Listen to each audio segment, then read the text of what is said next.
Evangelho de Marcos, capítulo 16. À medida que você for encontrando, fique de pé em reverência à leitura da palavra do Senhor. Marcos, capítulo 16. Encontraram, irmãos? Diácono Davidson, por favor, você faz a leitura do versículo 1 até o versículo 20.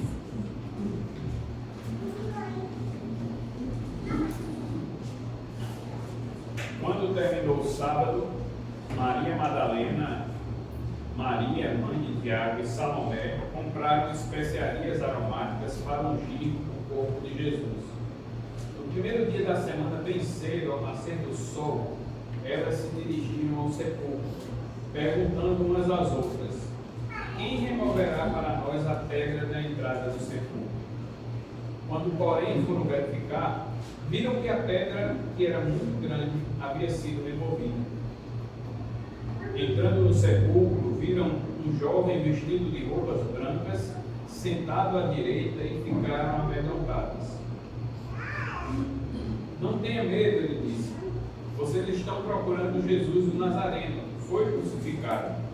Ele ressuscitou, não está aqui. Vejam o lugar onde o haviam colocado.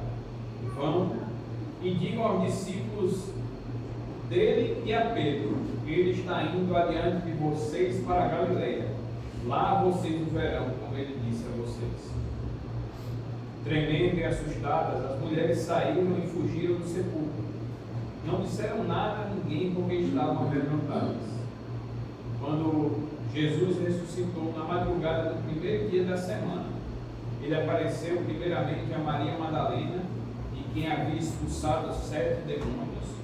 Ele foi e contou aos que haviam estado com ele, os quais estavam lamentando e chorando, quando ouviram que Jesus estava vivo, e fora visto por ela, não creram.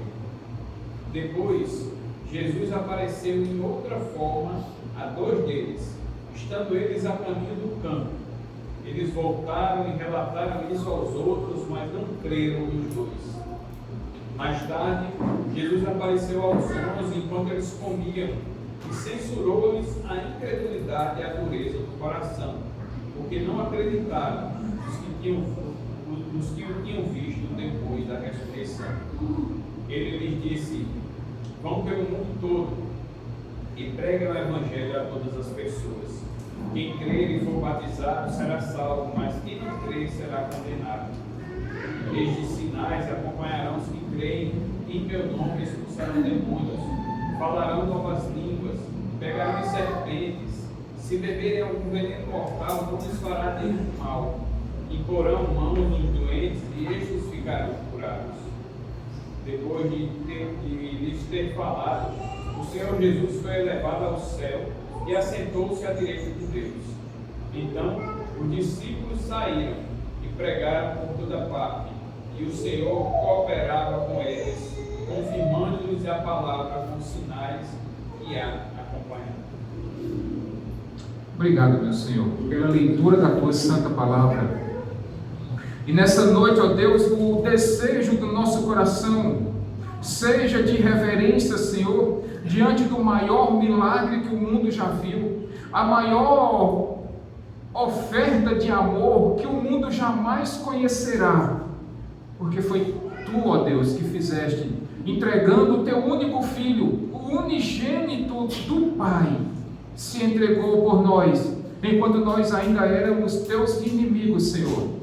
Por isso te agradecemos nessa noite, porque a nossa vida nunca mais foi a mesma, desde que tivemos um encontro transformador com Cristo Jesus. É por isso que estamos aqui, ó Deus, para demonstrar, para expressar toda a nossa gratidão, toda a nossa reverência, e para dizer: Deus, muito obrigado por ter nos amado desde antes da fundação do mundo.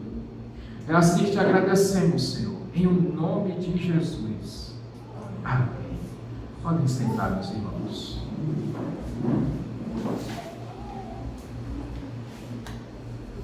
Ontem à noite nós vimos e ouvimos sobre a mensagem da cruz, daquilo que aconteceu na sexta-feira, quando o Messias, o Filho de Deus, foi crucificado. Nós vimos que Cristo passou por tantas lutas, e ele passou por 2 julgamentos. Um julgamento religioso, aonde ele foi falsamente incriminado de estar se declarando o Messias, o Filho de Deus. E a acusação sobre Cristo foi de blasfêmia, meus irmãos. Mentiram muito, os líderes religiosos mentiram muito, e acusaram o nosso Salvador de ser um blasfemador. Depois Cristo foi julgado de forma civil, e diante do governador da Judeia, Pôncio Pilatos, Cristo foi acusado de ser e de ter cometido a insurreição, ou seja, uma rebeldia, uma revolta contra o imperador e contra o Império Romano. Tudo isso não passava de uma grande mentira. Nós vimos e ouvimos como o Filho de Deus, que se fez carne, andou entre você, entre mim, assumiu o nosso lugar e sofreu todas as dores que nós deveríamos ter sentido. Aquele chicote que batia nas costas de Jesus era para ser na minha e nas suas costas. Aquela coroa de espinhos não era para ser colocada na cabeça dele, porque ele era santo.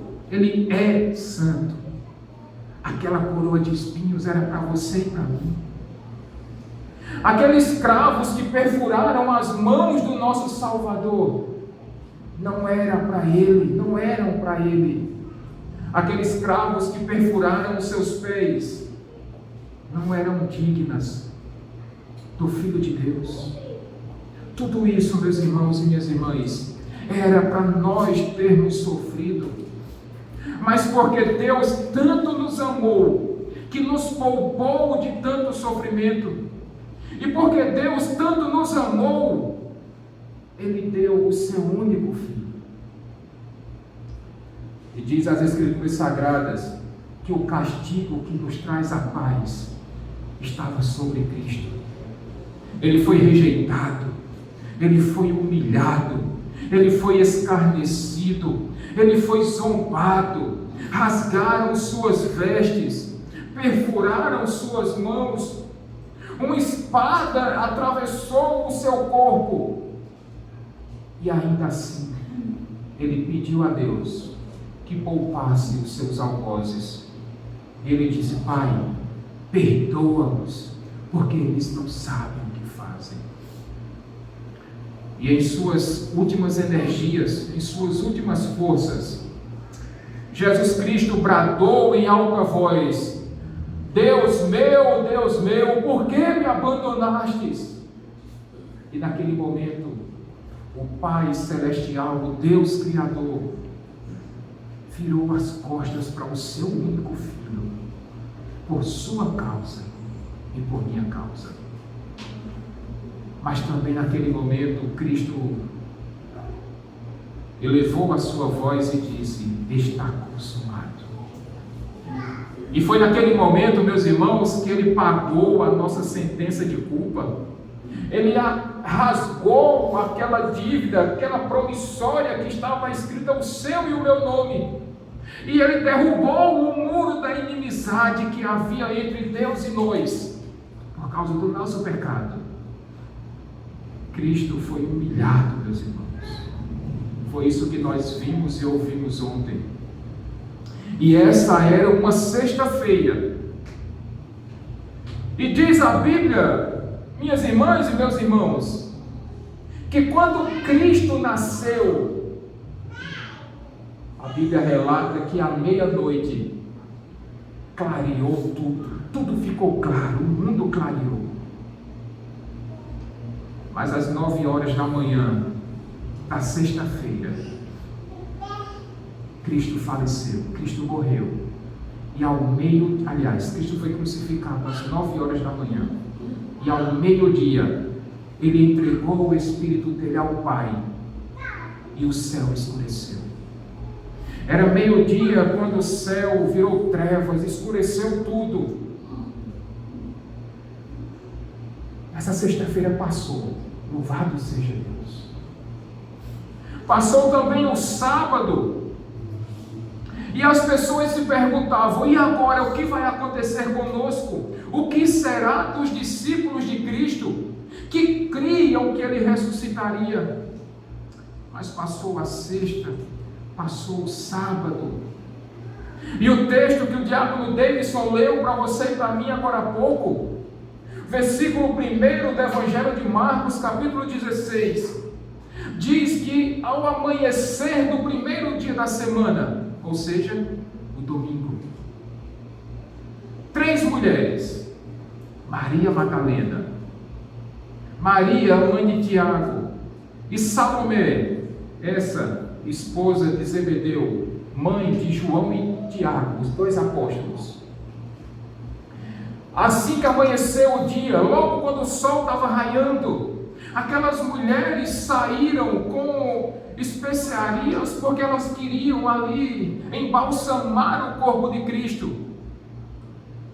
E o mais interessante, meus irmãos, é que José de Arimateia e o próprio Nicodemos, fariseus, já haviam embalsamado o corpo de Cristo. Eles compraram nada mais, nada menos, Alberto, do que 45 quilos de especiarias, entre mirra e aloés. E eles embalsamaram o corpo de Jesus. Mas aquelas mulheres, como que se estivesse visitando o túmulo de uma pessoa muito querida, elas levaram especiarias. Elas queriam embalsamar o corpo do seu mestre. Isso demonstra para você e para mim uma grande reverência e um grande amor que aquelas mulheres estavam passando, demonstrando para com o seu mestre, para com Jesus.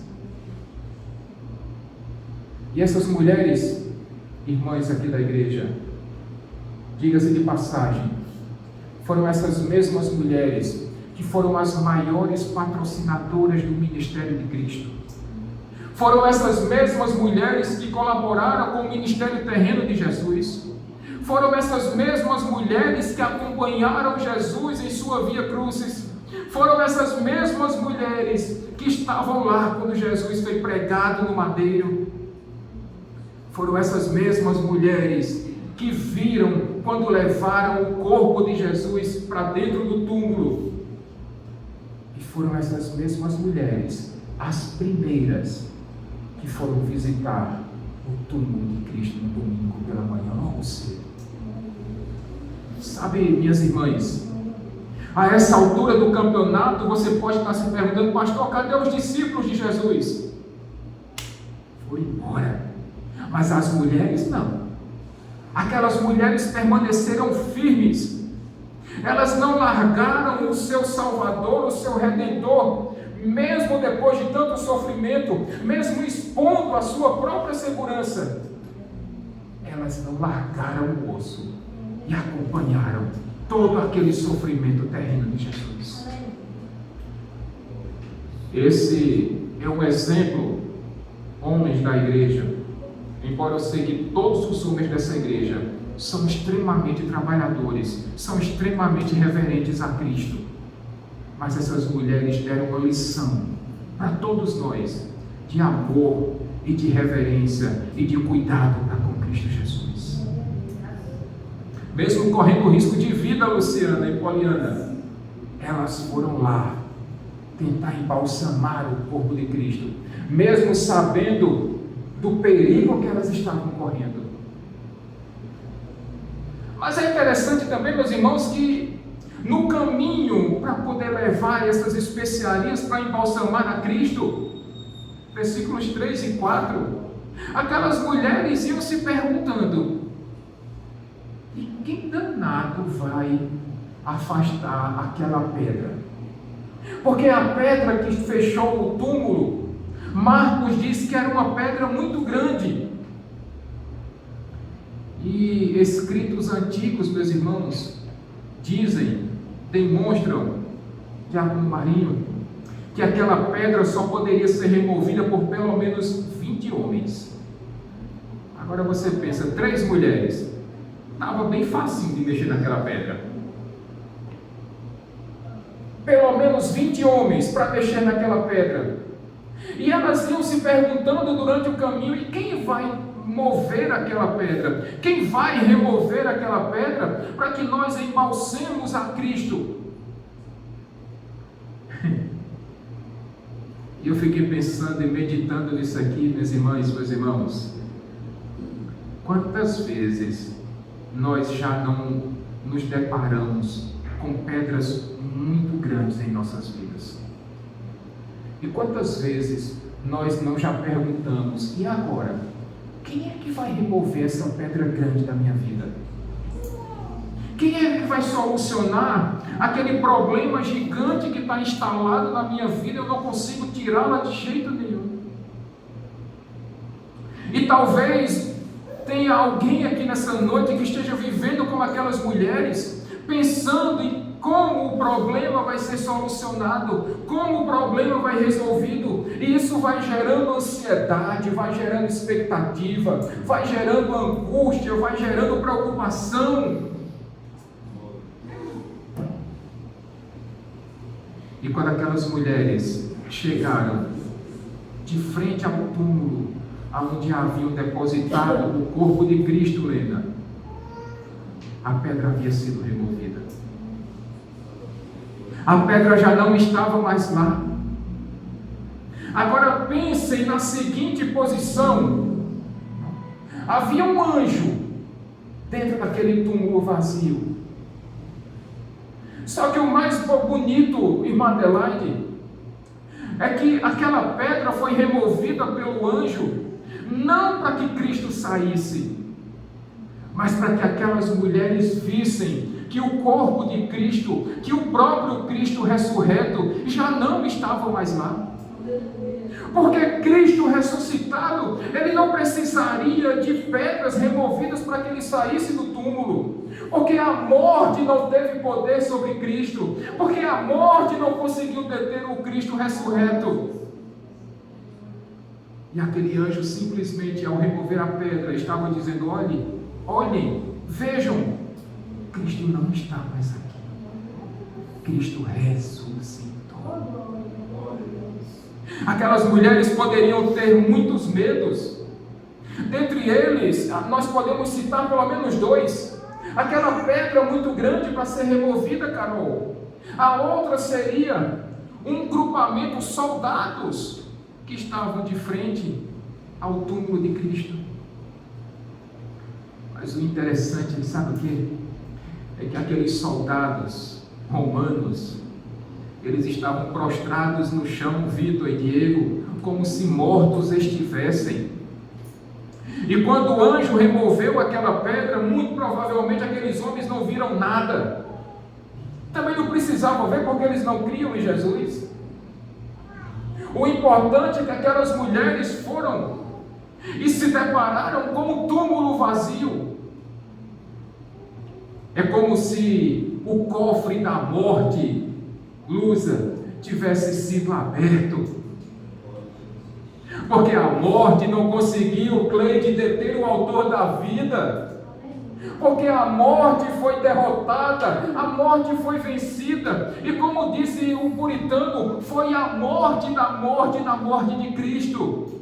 É por isso que eu e você podemos dizer, assim como o apóstolo Paulo disse: aonde está, ó morte, a tua vitória? Cristo venceu a morte. Cristo derrotou a morte. E se Ele venceu a morte, um dos nossos últimos inimigos, nós também triunfaremos sobre a morte. Glória a Jesus. Glória a Jesus. Que notícia maravilhosa. A morte foi derrotada. A morte não tem poder mais sobre aqueles que estão em Cristo Jesus. Oh, meus irmãos. Mas tem um fato interessante. Aquelas mulheres, quando entraram no túmulo e viram que o túmulo estava vazio, E o túmulo vazio, meus irmãos, é a maior confirmação de que a nossa esperança está mais acesa, mais viva do que nunca. Porque o túmulo de Cristo vazio é a demonstração de que há esperança firme para cada um de nós. O túmulo vazio é a certeza que nós temos de que a morte não venceu essa batalha. O túmulo vazio é a certeza de que se Cristo ressuscitou, nós também ressuscitaremos no último dia. Oh, aleluia, meus irmãos. Isso é motivo de grande alegria. Assim como a cruz está vazia, o túmulo de Cristo também está vazio. Porque não há mais vitória da morte. Não há mais vitória da morte. Mas aquelas mulheres adentraram o túmulo, versículo 5. E quando entraram, viram um homem, um jovem vestido de branco, sentado do lado direito. E aquele jovem falou para aquelas mulheres: olha, tenha medo não. Vocês estão procurando a Jesus, o Nazareno. Mas ele não está aqui não, ele ressuscitou. Ele não está mais aqui. Cristo agora foi ressuscitado. E aqueles a quem você procura já não está mais aqui. Versículo 7, o anjo vai dizer àquelas mulheres: agora que vocês viram que o túmulo está vazio, vão e anunciem aos discípulos e a Pedro que Cristo vai adiante de vocês a Galileia, assim como ele mesmo disse. É interessante, meus irmãos, porque no versículo 5 o anjo vai dizer: olha, não se preocupem, porque o túmulo de Jesus está vazio, ele já não está mais aqui. E meus irmãos e minhas irmãs, o cristianismo é a religião que nos dá a esperança, e mais do que a esperança, nos dá a certeza da ressurreição. Se você observar as outras religiões, observe os fundadores das outras religiões, os seus túmulos ainda estão com seus restos mortais.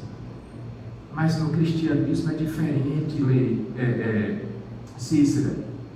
O corpo de Cristo não está mais no túmulo. Ele vive. Ele está vivo. E reinando para todos sempre. O versículo 6 ele vai dizer: descansem o coração de vocês, porque Cristo venceu a morte. E eu gosto dessa passagem, sabe por quê? Porque tem pessoas ainda hoje que duvidam da ressurreição de Cristo. Tem pessoas, Daniel, que duvidam que Cristo ressuscitou.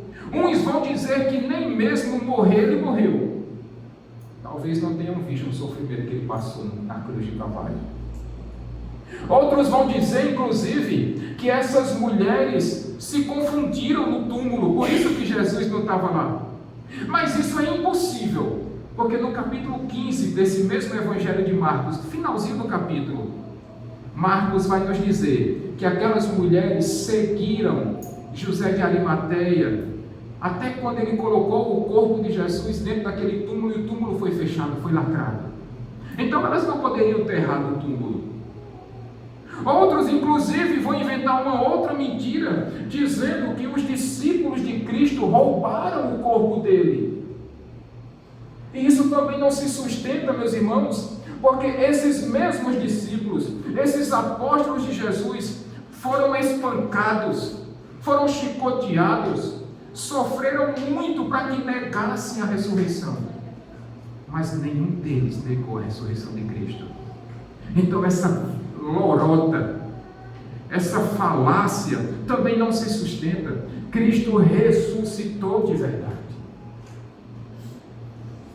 Mas tem uma lição tão bonita aqui, tão preciosa para você e para mim nessa noite.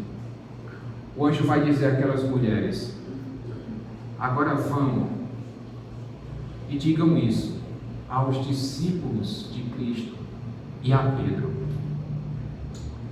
A ressurreição de Cristo, Elisângela, Luciana, Poliana, a ressurreição de Cristo também nos é uma lição de perdão e de renovo, meus irmãos. Porque foi com o sacrifício perfeito e definitivo de Cristo que o perdão de Deus foi derramado sobre nós.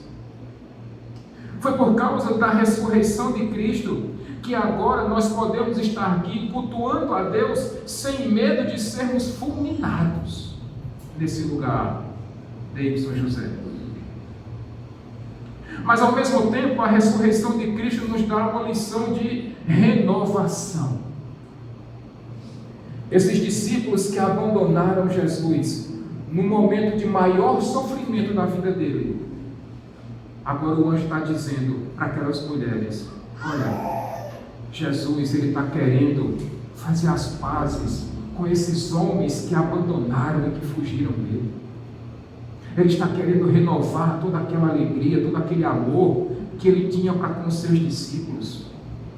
E mais do que isso, Jesus estava querendo renovar de novo o coração de Pedro. Vocês lembram que antes da crucificação de Cristo, Pedro negou quantas vezes a Cristo?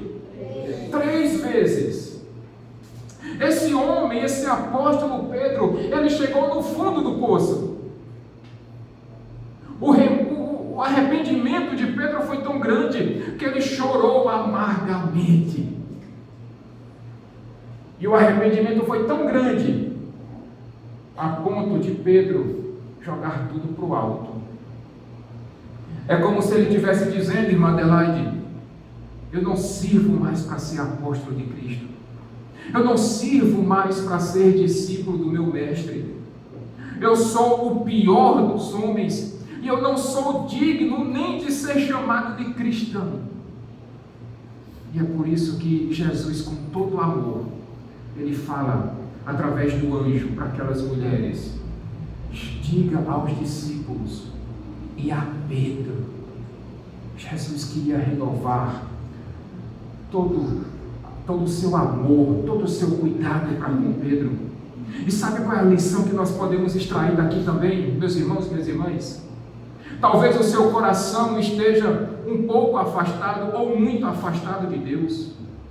Talvez você esteja desmotivado, talvez você esteja desesperançoso, talvez o seu coração esteja querendo se inclinar para as coisas do mundo. Mas a mensagem da cruz é: Cristo quer renovar a aliança dele com você. Cristo quer renovar o relacionamento dele com você. Foi por isso que ele se entregou, foi por isso que ele deu a própria vida por você. E nessa noite é como se Cristo estivesse chamando você de novo para ter um relacionamento com ele, para viver uma nova vida com ele de novo. Esse é o convite que Cristo faz para você nessa noite. Renove o seu relacionamento com Cristo nessa noite.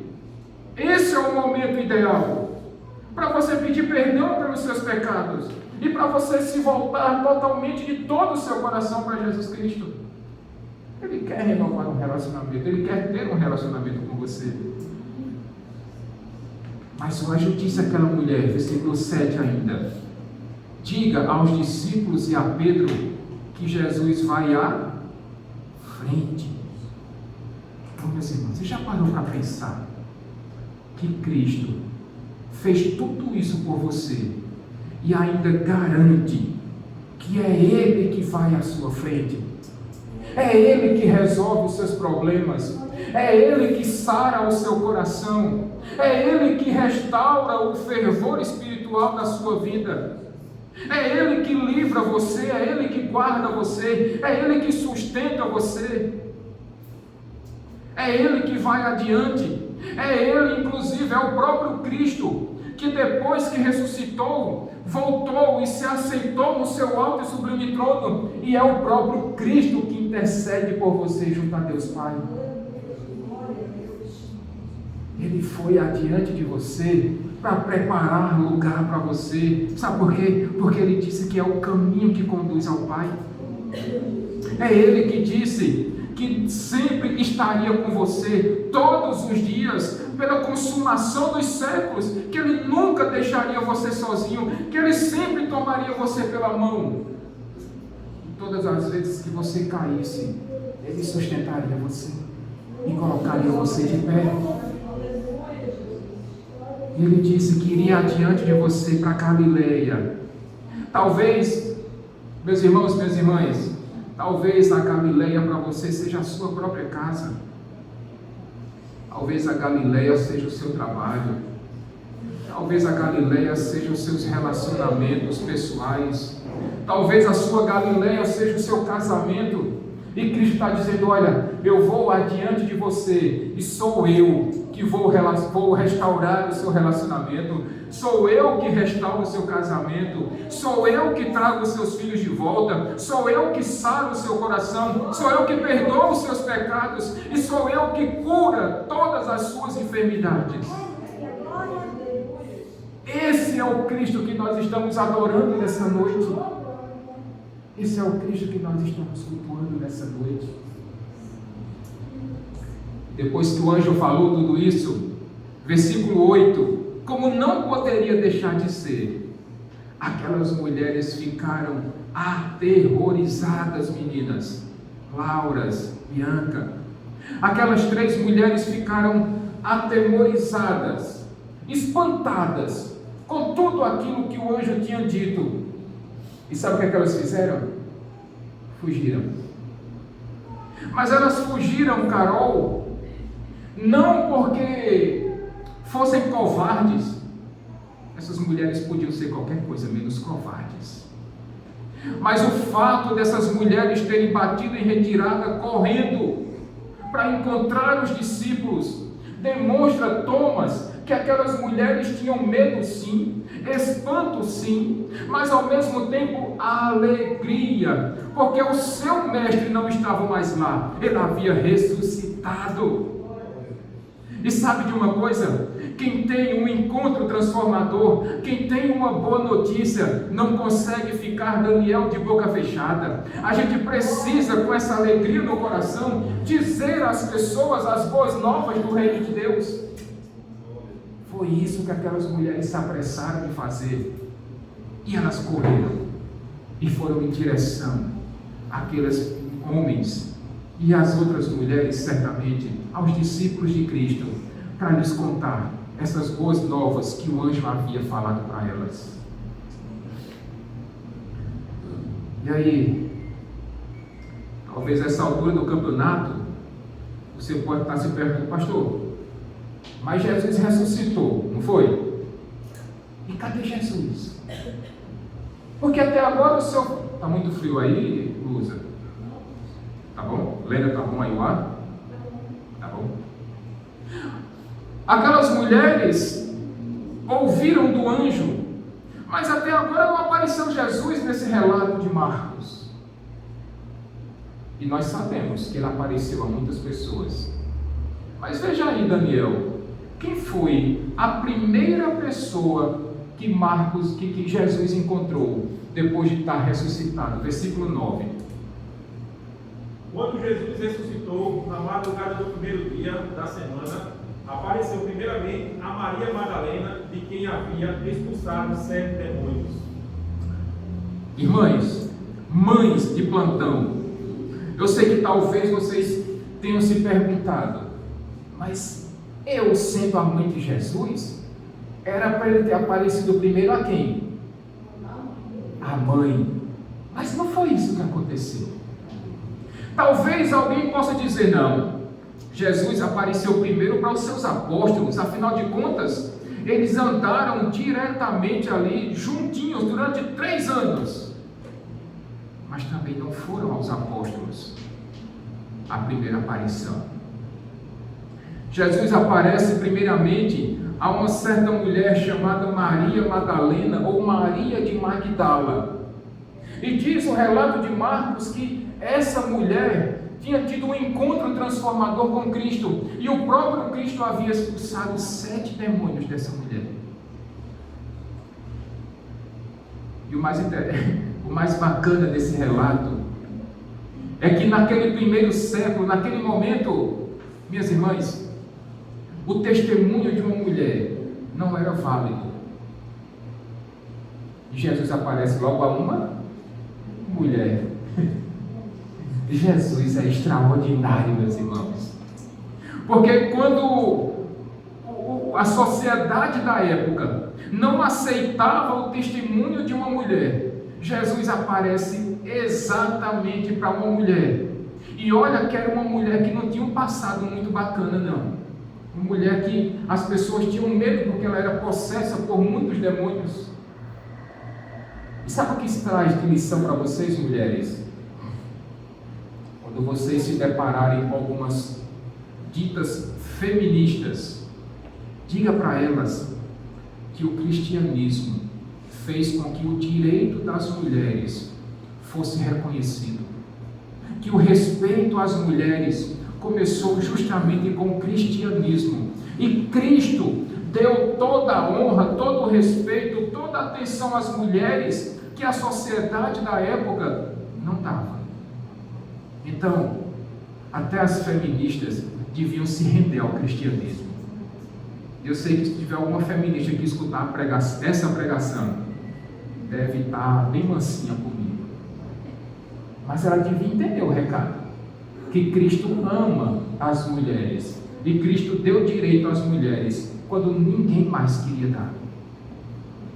Mas Cristo apareceu para essa mulher, que antes, Cícera, estava possessa, cheia de muitos demônios, mas depois que teve esse encontro transformador com Cristo, Diego e Vitor, essa mulher que antes tinha demônios, agora estava cheia do Espírito Santo. Essa mulher, ela desfrutou da graça de Jesus Cristo.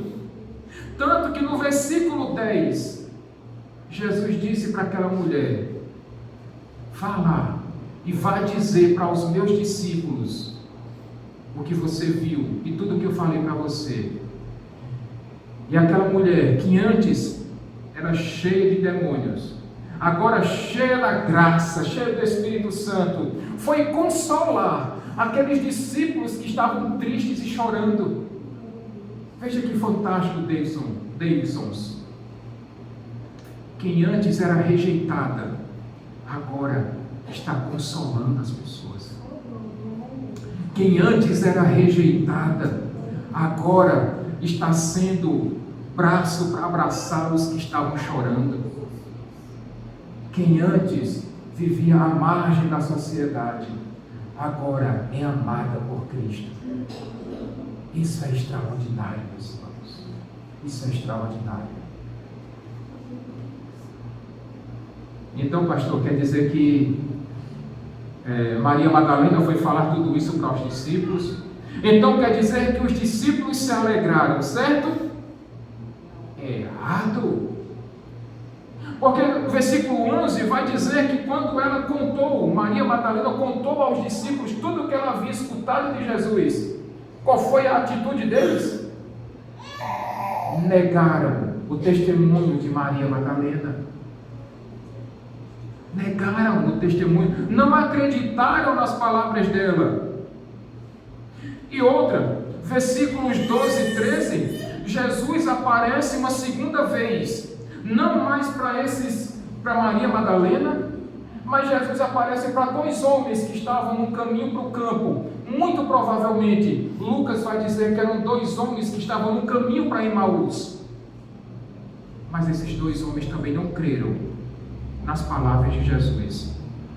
E quando eles voltaram e disseram aos outros, eles também não aceitaram o testemunho desses dois homens. Incredulidade, coração duro desses homens que andaram com Cristo, a ponto de no versículo 14, Cristo aparecer pela terceira vez, e agora para os seus 11 discípulos, seus 11 apóstolos. E diz o versículo 14, meus irmãos, minhas irmãs, que Cristo repreendeu a incredulidade e a dureza de coração daqueles 11 apóstolos. Isso nos leva também a uma outra lição nessa noite. Quantas pessoas que tiveram um encontro transformador com Jesus, mas se negaram a aceitar as boas novas do Evangelho?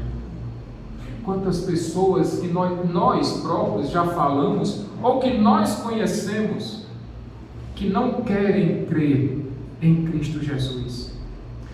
que têm o seu coração endurecido e se negam a aceitar que Cristo morreu e se entregou por todo aquele que crê no seu nome. Isso é motivo para nós refletirmos, meus irmãos e minhas irmãs, e orarmos por essas pessoas, para que os seus corações deixem de ser tão duros, deixem de ser tão obstinados. E depois de repreender os seus discípulos, Jesus agora lhes dá uma comissão, ou uma missão. Versículos 15 e 16, Daniel, por favor. E disse-lhes: vão pelo mundo todo e preguem o Evangelho a todas as pessoas. Quem crer e for batizado será salvo, mas quem não crer será condenado. Depois de repreender os discípulos, os apóstolos dele,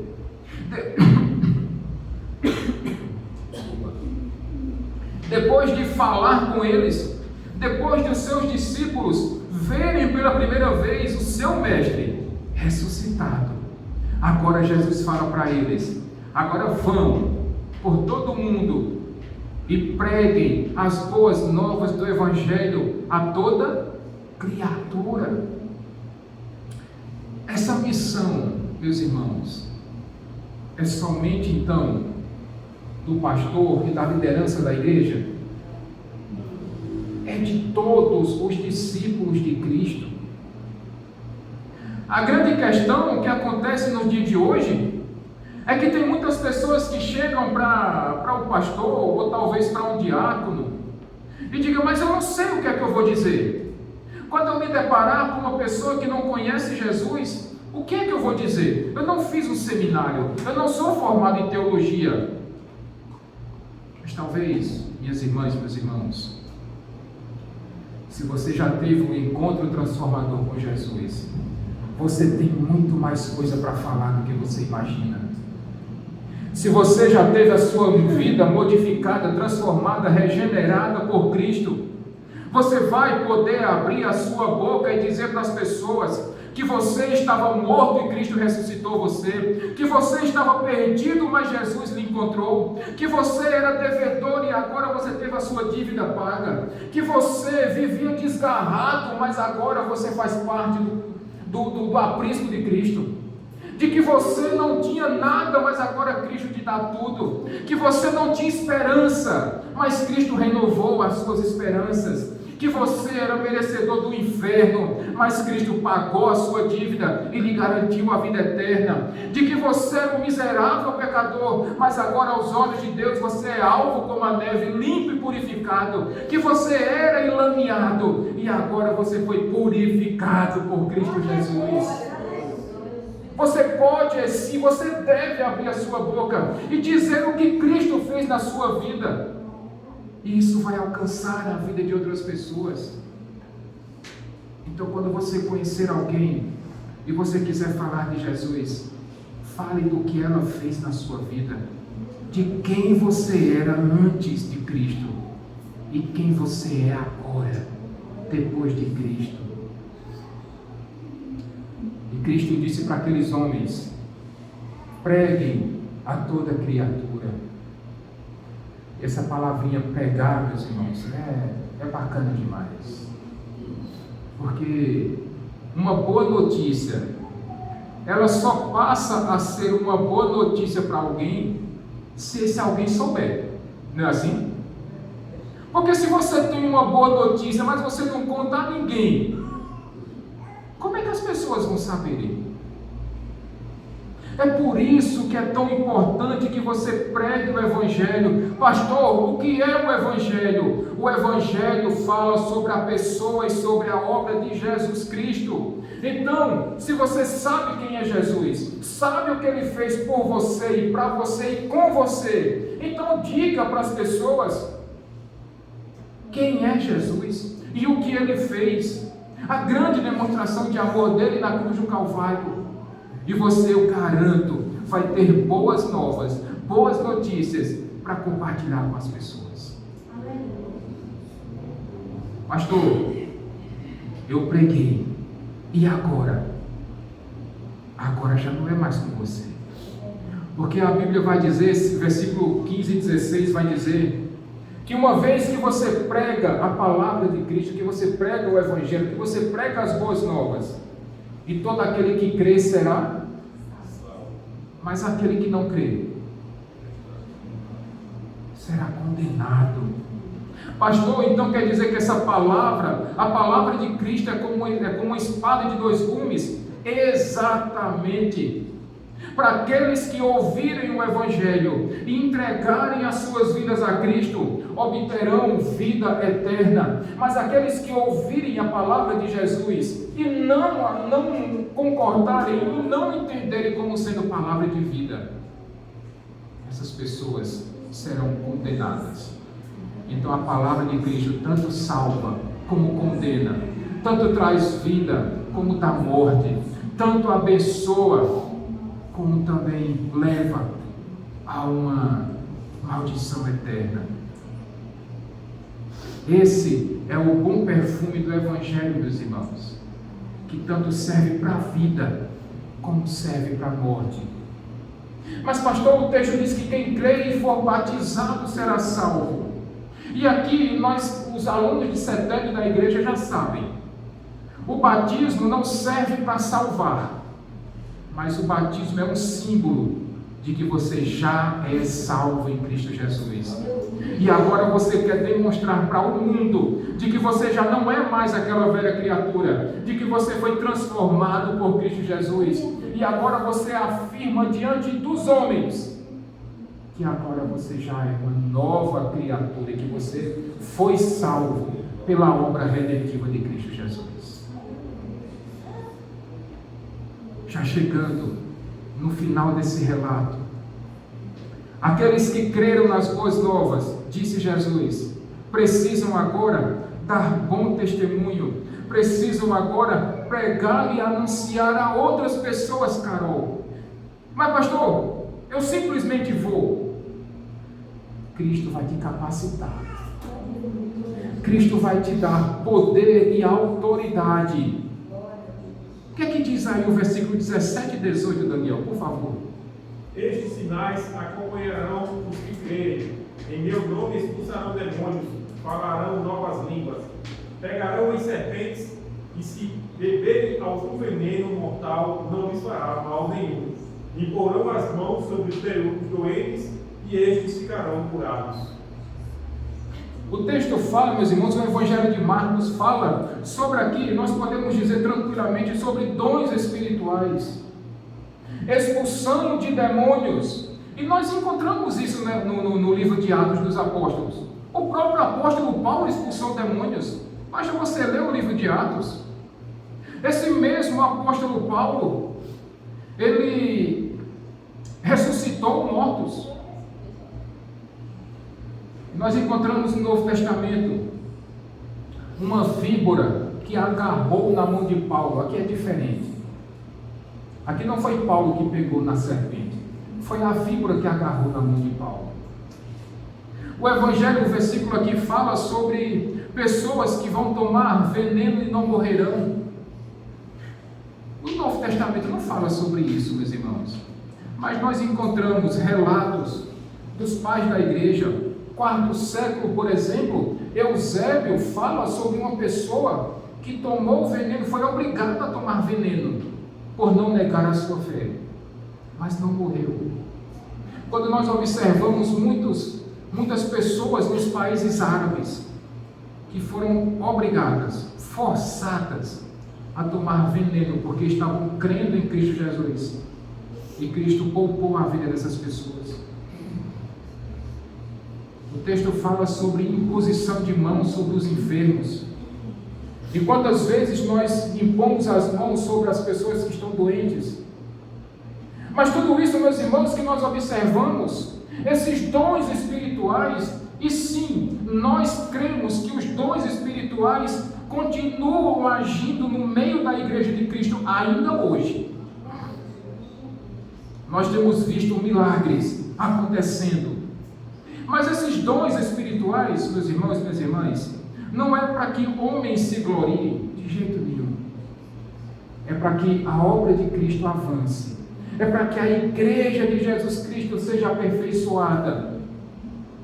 É verdade que nós não cremos hoje mais em apóstolos e profetas como eram antigamente, porque os profetas de antigamente davam novas revelações, mas para nós toda a revelação já está contida na Bíblia Sagrada. E nós não cremos mais em apóstolos nos dias de hoje, assim como era no Novo Testamento, porque esses apóstolos foram escolhidos, andaram com Jesus. E a não ser que algum dos homens que se dizem apóstolos nos dias de hoje tenham caminhado com Jesus, então não são mais apóstolos. Não são mais apóstolos. Nós cremos sim, Cícera, nos dons espirituais. Nós abraçamos sim a doutrina reformada, mas nós cremos que os dons espirituais continuam agindo sim no meio da igreja, e milagres continuam acontecendo sim nos dias de hoje, porque nós cremos que o Deus que fez milagres no Antigo Testamento é o mesmo Deus que fez milagres no Novo Testamento, e é o mesmo Espírito de Deus que continua agindo no meio da igreja nos dias de hoje. E Marcos conclui esse capítulo dizendo duas coisas tão belas, meus irmãos. Falando sobre a exaltação de Jesus Cristo. Versículo 19 e 20, Daniel, por favor. Depois de lhes ter falado, o Senhor Jesus foi elevado ao céu e assentou-se à direita de Deus. Então os discípulos saíram e pregaram por toda a parte. E o Senhor cooperava com eles, confirmando-lhes a palavra com os sinais que a acompanhavam. Depois de ter feito tudo isso, Jesus agora, ele foi assunto aos céus. E agora, meus irmãos, minhas irmãs, Jesus está, sabe aonde? Assentado no seu alto e sublime trono. Ele agora é o nosso advogado fiel. Ele agora intercede pelas suas e pelas minhas causas. E quando você pede alguma coisa a Deus Pai, em nome de Jesus, Cristo fica dizendo lá, junto do Pai: Pai, eu já morri por ele, eu já paguei a culpa dele, eu já perdoei os pecados dele, e ele está pedindo em meu nome, Pai, atende-os para a glória do teu próprio nome. E Jesus intercede por você e por mim agora. Ele está sentado à destra do Pai, governando todo o universo, e todas as autoridades, todas as criaturas estão subordinadas à vontade de Cristo. E no versículo 20 ele vai dizer que aqueles discípulos saíram e Cristo nunca os abandonou, e estava com eles, sustentando-os, ajudando-os, orientando-os, instruindo-os, assim como Cristo tem feito com você e comigo nos dias de hoje, nos guiando pelos caminhos corretos, nos conduzindo à vereda da justiça, nos dando pastos verdejantes, nos dando água pura para saciarmos a nossa sede, nos dando livramentos e nos livrando de todo mal. É a esse Cristo, meus irmãos e minhas irmãs, que nós rendemos honras, glórias e louvor. Toda majestade e toda soberania pertencem ao Cristo ressurreto, a quem nós celebramos no dia de hoje. Vamos ficar de pé, meus irmãos.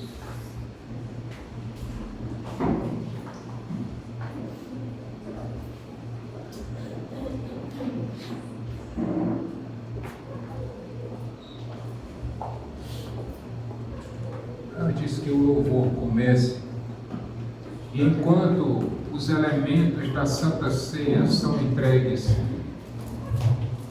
esse é o momento, meus irmãos, para que você possa refletir sobre essa noite, sobre tudo isso que nós falamos